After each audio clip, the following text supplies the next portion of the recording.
صلاة التراويح 20 ركعة أسامكم الله.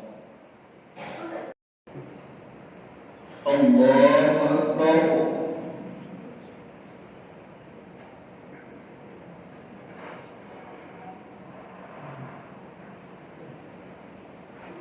الحمد لله رب العالمين الرحمن الرحيم مالك يوم الدين إياك نعبد وإياك نستعين اهدنا الصراط المستقيم صراط الذين أنعمت عليهم غير المغضوب عليهم ولا الضالين.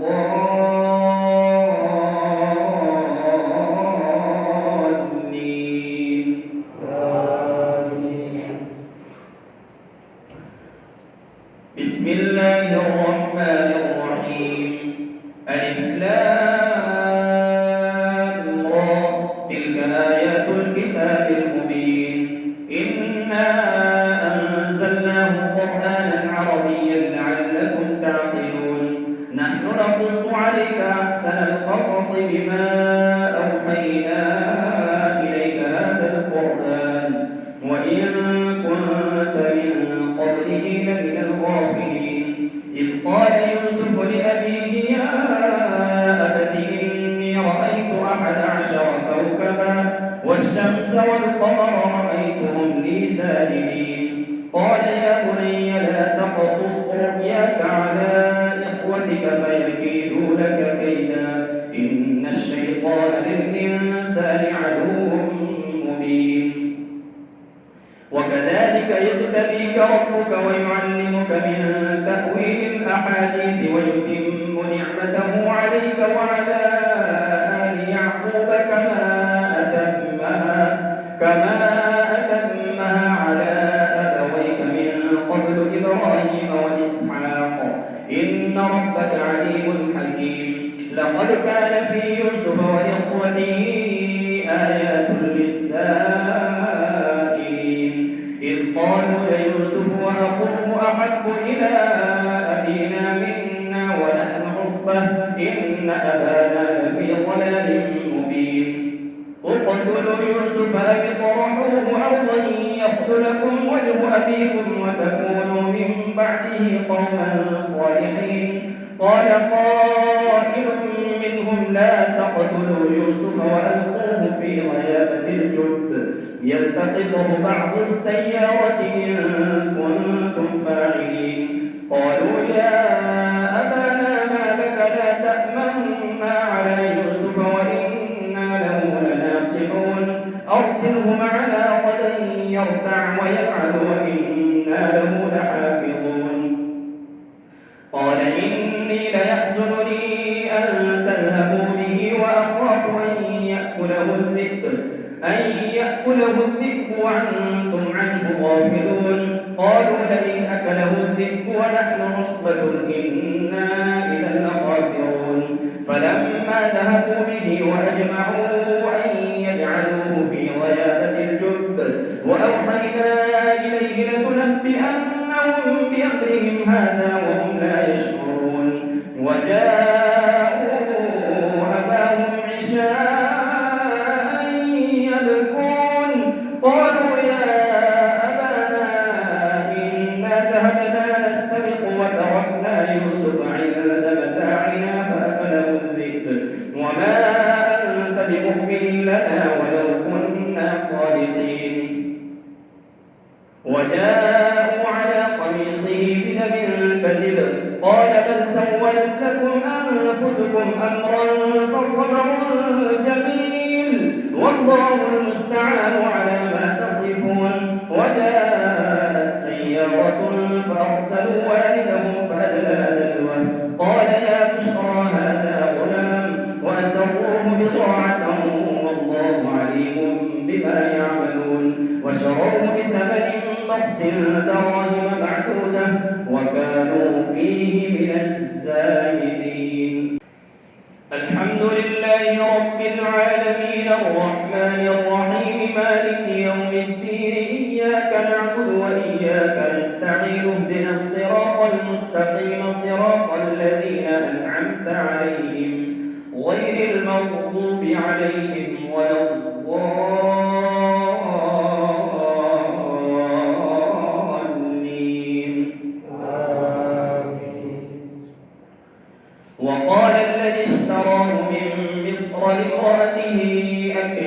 مثواه عسى أن ينفعنا أو نتخذه ولدا وكذلك مكنا ليوسف في الأرض ولنعلمه من تأويل الأحاديث والله غالب على أمره ولكن أكثر الناس لا يعلمون ولما بلغ أشده آتيناه حكما وعلما وكذلك نجزي المحسنين وراودته التي هو في بيتها عن نفسه وغلقت الأبواب وقالت هيت لك قال معاذ الله أن نأخذ إلا من وجدنا متاعنا عنده إنا إذا لظالمون ولقد همت به وهم بها لولا أن رأى برهان ربه كذلك لنصرف عنه السوء والفحشاء إنه من عبادنا المخلصين واستبق الباب وقدت قميصه من دبر وألف يا سيدها لدى الباب قالت ما جزاء من أراد بأهلك سوءا إلا أن يسجن أو عذاب أليم قال هي راودتني عن نفسي وشهد شاهد من أهلها إن كان قميصه قد من قبل فصدقت وهو من الكاذبين وإن كان قميصه قد من دبر فكذبت وهو من الصادقين فلما رأى قميصه قد من دبر قال إنه من كيدكن إن كيدكن عظيم يوسف أعرض عن هذا واستغفري لذنبك إنك كنت من الخاطئين وقال نسوة في المدينة امرأة العزيز تراود فتاها عن نفسه قد شغفها حبا إنا لنراها في ضلال مبين فلما سمعت بمكرهن أرسلت إليهن وأعتدت لهن متكئا وآتت كل واحدة منهن سكينا وقالت اخرج عليهن فلما رأينه أكبرنه وقطعن أيديهن وقلن حاش لله ما هذا بشرا إن هذا إلا ملك كريم قالت فذلكن الذي لمتنني فيه ولقد راودته عن نفسه فاستعصم ولئن لم يفعل ما أمره ليسجنن وليكون من الصاغرين قال رب السجن أحب إلي مما يدعونني إليه وإلا تصرف عني كيدهن أصب إليهن وأكن من الجاهلين فاستجاب له ربه فصرف عنه كيدهن إنه هو السميع العليم ثم بدا لهم من بعد ما رأوا الآيات ليسجننه حتى حين السلام عليكم ورحمة الله السلام عليكم ورحمة الله الله أكبر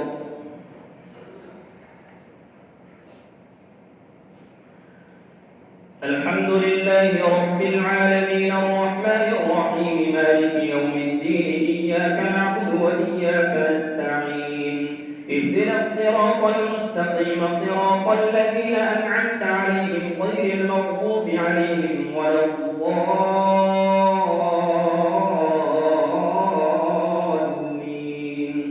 آمين وراودته التي هو في بيتها عن نفسه وغلقت الأبواب وقالت هيت لك قال معاذ الله إنه ربي أحسن مثواي إنه لا يفلح الظالمون ودخل معه السجن فتيان قال أحدهما إني أراني أعصر خمرا وقال الآخر إني أراني أحمل فوق رأسي خبزا تأكل الطير منه نبئنا بتأويله إنا نراك من المحسنين قال لا يأتيكما طعام ترزقانه إلا نبأتكما بتأويله قبل أن يأتيكما ذلكما مما علمني ربي إنه ربي أحسن مثواي ذلكما مما علمني ربي إني تركت ملة قوم لا يؤمنون بالله وهم بالآخرة هم كافرون واتبعت ملة آبائي إبراهيم وإسحاق ويعقوب ما كان لنا أن نشرك بالله من شيء ذلك من فضل الله علينا وعلى الناس ولكن أكثر الناس لا يشكرون يا صاحبي السجن أأرباب متفرقون خير أم الله الواحد القهار ما تعبدون من دونه إلا أسماء سميتموها أنتم وآباؤكم ما أنزل الله بها من سلطان إن الحكم إلا لله أمر أن لا تعبدوا إلا إياه ذلك الدين القيم ولكن أكثر الناس لا يعلمون يا صاحبي السجن أما أحدكما فيسقي ربه خمرا وأما الآخر فيصلب فتأكل الطير من رأسه قضي الأمر الذي فيه تستفتيان وقال للذي ظن أنه ناج منهما اذكرني عند ربك فأنساه الشيطان ذكر ربه فلبث في السجن بضع سنين الحمد لله رب العالمين الرحمن الرحيم مالك يوم الدين إياك نعبد وإياك نستعين اهدنا الصراط المستقيم صراط الذين أنعمت عليهم غير المغضوب عليهم ولا الضالين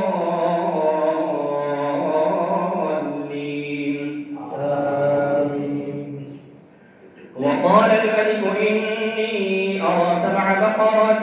سمان يأكلهن 7 عجاف و7 سنبلات خضر وأخرى يابسات يا أيها الملأ أفتوني في رؤياي إن كنتم للرؤيا تعبرون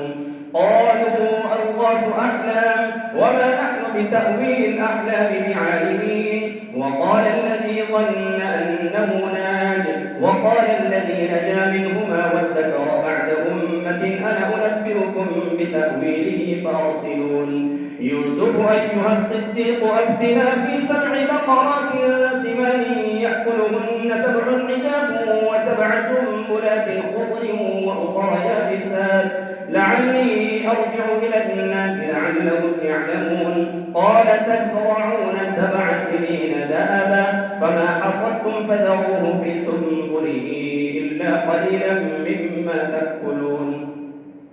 ثم يأتي من بعد ذلك 7 شداد يأكلن ما قدمتم لهن إلا قليلا مما تحصنون ثم يأتي من بعد ذلك عام فيه يغاث الناس وفيه يعصرون وقال الملك ائتوني به فلما جاءه الرسول قال ارجع إلى ربك فاسأله ما بال النسوة اللاتي قطعن أيديهن إن ربي بكيدهن عليم قال ما خطبكن إذ راوتن يوسف عن نفسه قلنا حاش لله ما علمنا عليه من سوء قالت امرأة العزيز الآن حصحص الحق أنا راودته عن نفسه وإنه لمن الصادقين ذلك ليعلم أني لم أخنه بالغيب وأن الله لا يهدي كيد الخائنين السلام عليكم ورحمة الله السلام عليكم ورحمة الله الله أكبر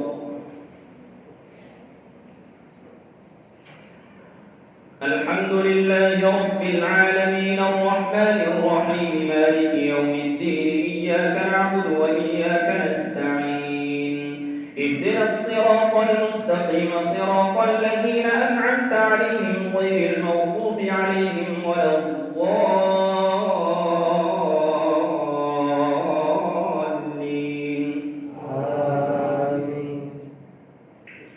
وما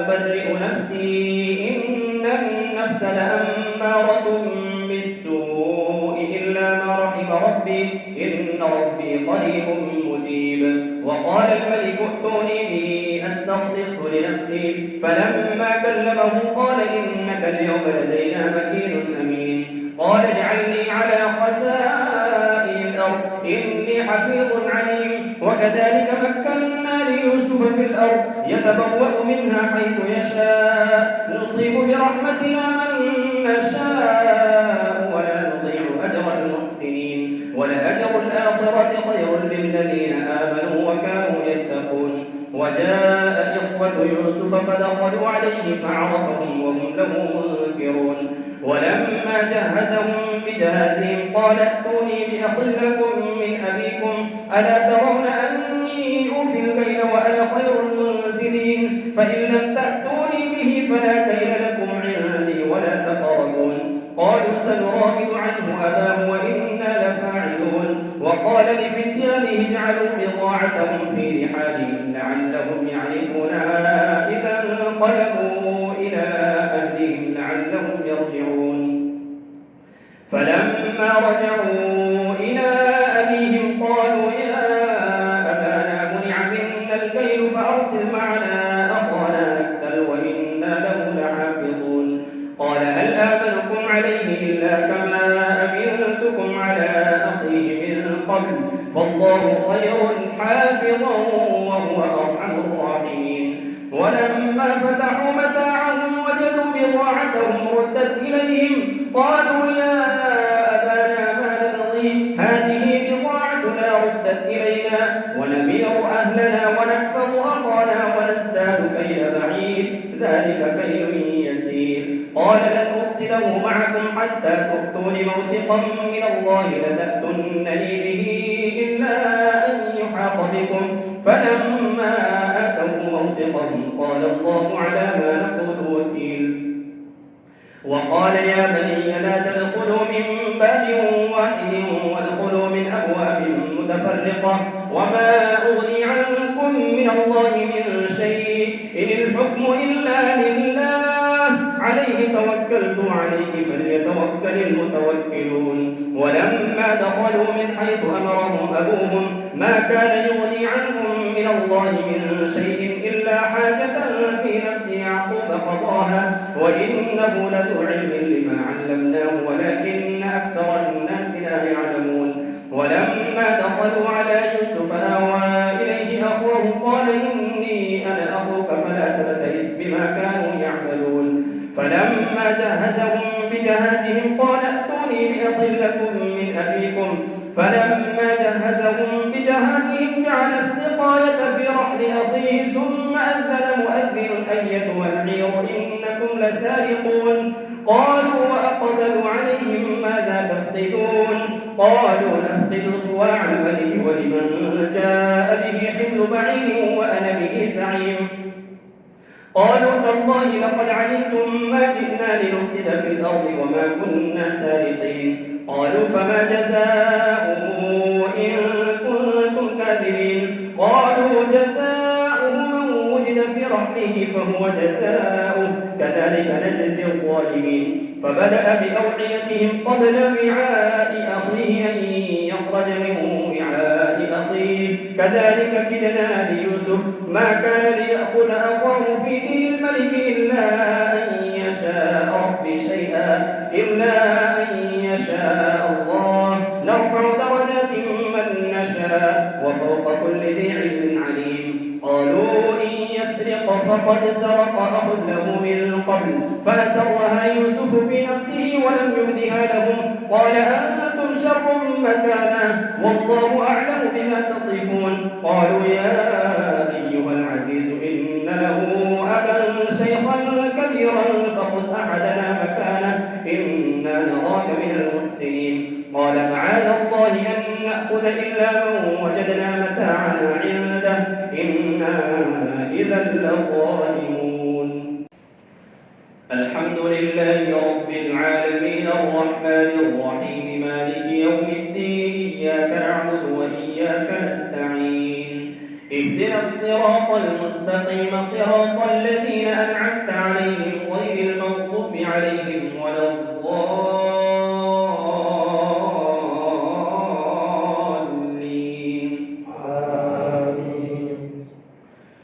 فلما استيئسوا منه خلصوا نجيا. قال كبيرهم ألم تعلموا أن أباكم قد أخذ عليكم موثقا من الله ومن قبل ما فرطتم في يوسف فلن أبرح الأرض حتى يأذن لي أبي أو يحكم الله لي وهو خير الحاكمين. ارجعوا إلى أبيكم فقولوا يا أبانا إن ابنك سرق وما شهدنا إلا بما علمنا وما كنا للغيب حافظين واسأل القرية التي كنا فيها والعير التي أقبلنا فيها وإنا لصادقون. قال بل سولت لكم أنفسكم أمرا فصبر جميل عسى الله أن يأتيني بهم جميعا إنه هو العليم الحكيم. وتولى عنهم وقال يا أسفا على يوسف وابيضت عيناه من الحزن فهو كظيم. قالوا تالله تفتأ تذكر يوسف حتى تكون حرضا أو تكون من الهالكين. قال إنما أشكو بثي وحزني إلى الله وأعلم من الله ما لا تعلمون. يا بني اذهبوا فتحسسوا من يوسف وأخيه ولا تيأسوا من روح الله إنه لا ييأس من روح الله إلا القوم الكافرون. فلما دخلوا عليه قالوا يا أيها العزيز مسنا وأهلنا الضر وجئنا ببضاعة مزجاة فأوف لنا الكيل وتصدق علينا إن الله يجزي المتصدقين. قال هل علمتم ما فعلتم بيوسف وأخيه إذ أنتم جاهلون؟ قالوا أئنك لأنت يوسف؟ قال أنا يوسف وهذا أخي قد من الله علينا إنه من يتقي ويصبر فإن الله لا يضيع أجر المحسنين. قالوا تالله لقد آثرك الله علينا وإن كنا لخاطئين. قال لا تثريب عليكم اليوم يغفر الله لكم وهو أرحم الراحمين. الله أكبر. الحمد لله رب العالمين الرحمن الرحيم مالك يوم الدين إياك نعبد وإياك نستعين اهدنا الصراط المستقيم صراط الذين أنعمت عليهم غير المغضوب عليهم ولا الضالين آمين. ولما فصلت العير قال أبوهم إني لأجد ريح يوسف لولا أن تفندون. قالوا تالله إنك لفي ضلالك القديم. فلما أن جاء البشير ألقاه على وجهه فارتد بصيرا قال ألم أقل لكم إني أعلم من الله ما لا تعلمون. قالوا يا أبانا استغفر لنا ذنوبنا إنا كنا خاطئين. قال سوف أستغفر لكم ربي إنه هو الغفور الرحيم. فلما دخلوا على يوسف آوى إليه أبويه وقال ادخلوا مصر إن شاء الله آمنين. ورفع أبويه على العرش وخروا له سجدا. قال يا أبت هذا تأويل رؤياي من قبل قد جعلها ربي حقا وقد أحسن بي إذ أخرجني من السجن وجاء بكم من البدو من بعد أن نزغ الشيطان بيني وبين إخوتي إن ربي لطيف لما يشاء إنه هو العليم الحكيم. رب قد آتيتني من الملك وعلمتني من تأويل الأحاديث فاطر السماوات والأرض أنت وليي في الدنيا والآخرة توفني مسلما وألحقني بالصالحين. ذلك من أنباء الغيب نوحيه إليك وما كنت لديهم إذ أجمعوا أمرهم وهم يمكرون. وما أكثر الناس ولو حرصت بمؤمنين وما تسألهم عليه من أجر إن هو إلا ذكر للعالمين. الحمد لله رب العالمين الرحمن الرحيم مالك يوم الدين إياك نعبد وإياك نستعين اهدنا الصراط المستقيم صراط الذين أنعمت عليهم غير المغضوب عليهم ولا الضالين.